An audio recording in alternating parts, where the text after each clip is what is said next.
Hello, good evening, and welcome back to the garage. I actually haven't been here myself for the better part of a month. It's been pretty cold the past few weeks, and I have moved house, so I've been really occupied with that. And I didn't really check up on the MG for quite a number of weeks. So I think it's the perfect time now, since it's April, the season is starting, to come down here, check up on the MGB, let it warm up for a little bit, and basically walk you through what I have planned for the MG this year, because we still have a few upgrades and a few things on the suspension that we need to do, but also talk about other projects that we want to do and just things in general. So yeah, let's get this thing started and see if it wants to go. It's still looking relatively clean. It could use a bath or something like that. But yeah, overall it looks quite good. Make sure it doesn't hit the E-type. That would be a disaster.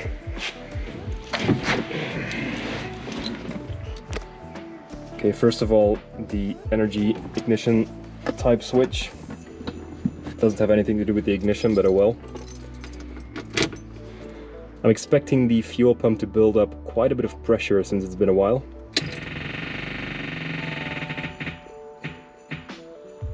Yeah, I think that says quite a lot. Also, this is one of the upgrades or one of the repairs that I still need to do, because the pull handle for the choke broke off when I used it for the last time, and right now I have to use something like this to pull it out because it's quite tight. Let's push the gas a few times and see if it wants to start.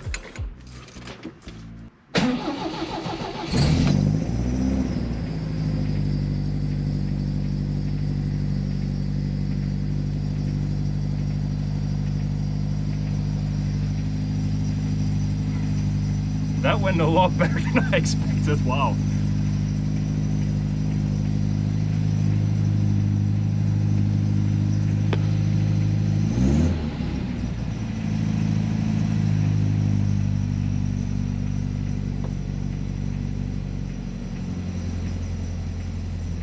We'll let it idle between like 1000 and 1500 RPM for a while. And I'll put it outside when the engine has warmed up a little bit.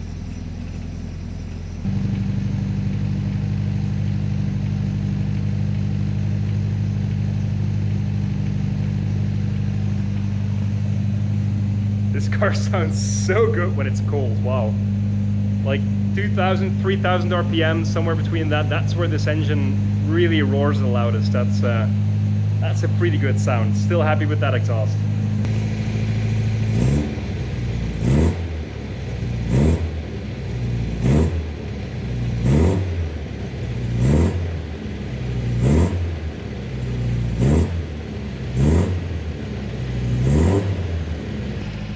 It's only been running for like a few minutes and we're already getting a little bit of heat in the engine, so yeah, it's going quite quickly. I think the engine is more than warm enough at this point. So let's get this car outside.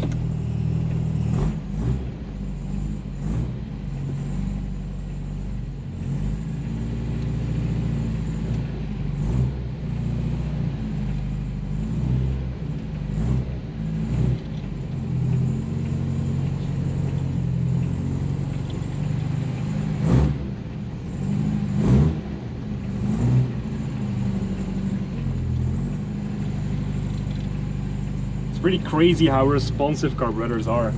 Like, if you're used to driving a car with electronic injection or something like that, switching to a car with carburetors it feels extremely responsive.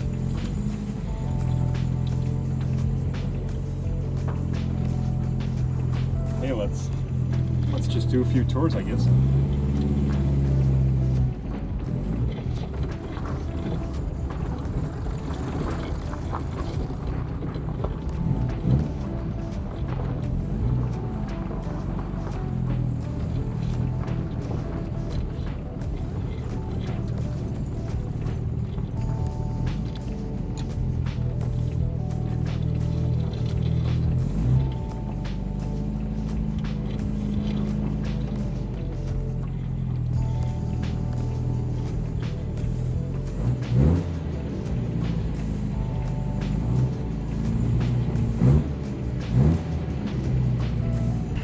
So we're going to try and keep her around 1000 RPM, which is the point at which the engine gets enough lubrication. If it's below 1000 RPM, it doesn't really get enough lubrication, so this should be ideal.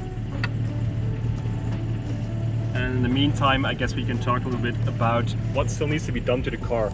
As I said before, the choke cable here, the end thingy broke off, and this is very, very hard to pull because it's quite stiff and it's quite hard.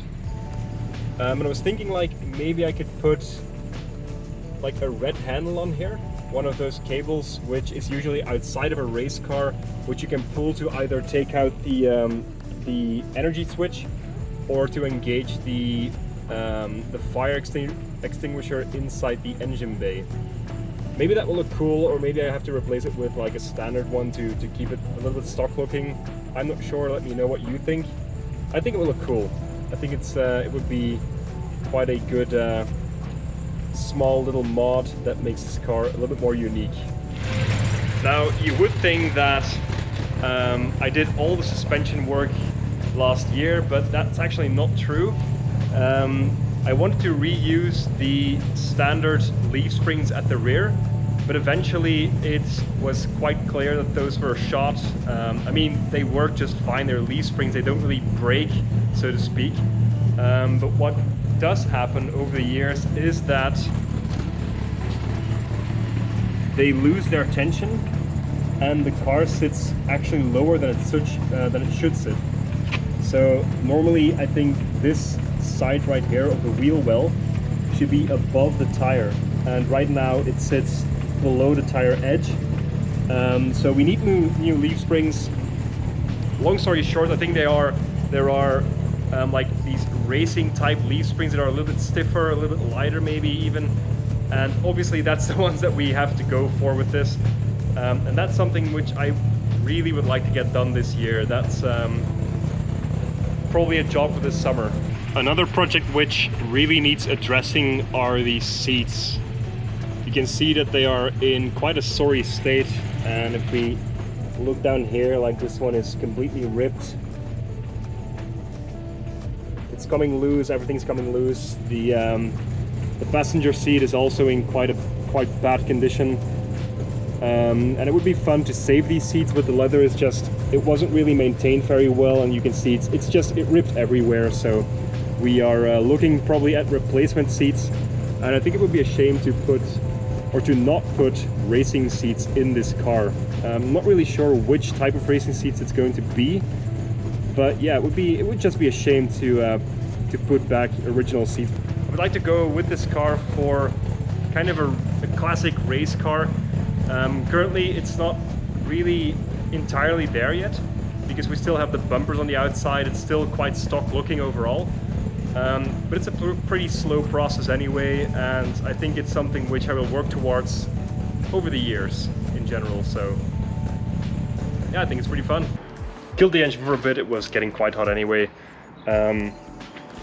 but in I think one of the last videos of this car we actually took a look at these Canon air filters, and yeah, they still look quite amazing on here. You can hear the suction of the carburetors inside now a lot better too. So when we're like on the throttle, you can hear this yeah, it sounds weird, but you can hear the suction sound of the intake basically. Now, something else which needs addressing as well is, I guess, the TR7 that we have here. When I say TR7 or the TR7, I actually mean two TR7s. They are beneath a pile of absolute pure rubbish right now, and they need to be cleared out before we can actually do anything to them. The left one here is the one that I would like to restore, and well, restore is a big word. I wouldn't like to restore it. I would just like to make a rally spec build out of this one. If you remember the Boucle de Spa video from a few weeks ago, that's basically what I would love to do with this car. I'd love to build it into a rally car, just a solid car that you can have some fun with, that you can take out and go do some cool stuff with during the summer, during the winter, anytime basically. And yeah, it would be pretty cool to do that with the TR7. It's been a car that's been here for the better part of about 20 years maybe. So it's been here all my life almost, and it would be a dream to rebuild this car into something reliable, something fun, and do something cool with it. But as you can see, there's quite a pile of absolute rubbish around these cars. The good news is, in about 2 weeks time, I think, 2 or 3 weeks, I'm going to come down here with a buddy and we're going to try and clear out as much of all that stuff as possible. And then maybe a few weeks later we can actually pull the car outside, put it somewhere here where we can actually work on the car, or at least assess what needs to be done. Like, this car isn't really in the best of shapes. In terms of rust, it's mostly just surface rust, nothing really too major except for one hole in one of the sills. But that will be fixable, it's not too big of an issue. The engine is seized, the wiring harness is completely messed up. So we do have quite a bit of work ahead of us with that car. So that is a long-term project. It's something which will take multiple years to get finished. And that is why, since we have space in the garage now that we don't have to keep the Saab here anymore, I thought it would be a good idea to get another project car this year. So that's what we're looking at right now. It's April, it's the beginning of the season. It would be fantastic to get another project car in here before the season fully starts, or even before the season is over. What that project car will be, I'll fill you in on that later. We're still making a deal with a car that we have our eyes on, but it will be a really cool car. It'll be a really cool build. It'll be something which will have a very local racing history kind of. It's also going to be a long-term project, so it won't be a build that will be finished in like 6 months time, but it will be something which we can drive in the meantime, have some fun with, maybe even do some track days with. So yeah, it's gonna be pretty fun, and I'm looking forward to finally getting my hands on some kind of track car build. It will start as a normal road car, but we'll do something absolutely cool with that. So that's gonna be fun, and I'm excited to show it to you guys. I don't think I'll ever get enough of that like small stick shift with the small steering wheel combo. Again, with bucket seats, this interior needs to look, or has to look, like a race car like no other. I think, yeah, the MGB interior is so simple, but it works so goddamn well. So yeah, this was a short, quick update video on the MGB and other things that we have going on. Obviously, the season is about to start, so we're going to go to a lot of different events as well. And you can expect videos of that too, obviously. But this is really exciting as well. Future upgrades and mods on the MGB, a new project car, and getting started on that TR7 are going to be major series on the channel, obviously. And I'm really looking forward to that. So thank you very much for watching. It was a pleasure talking to you guys as usual. And also as usual, I'll see you in the next one. Goodbye.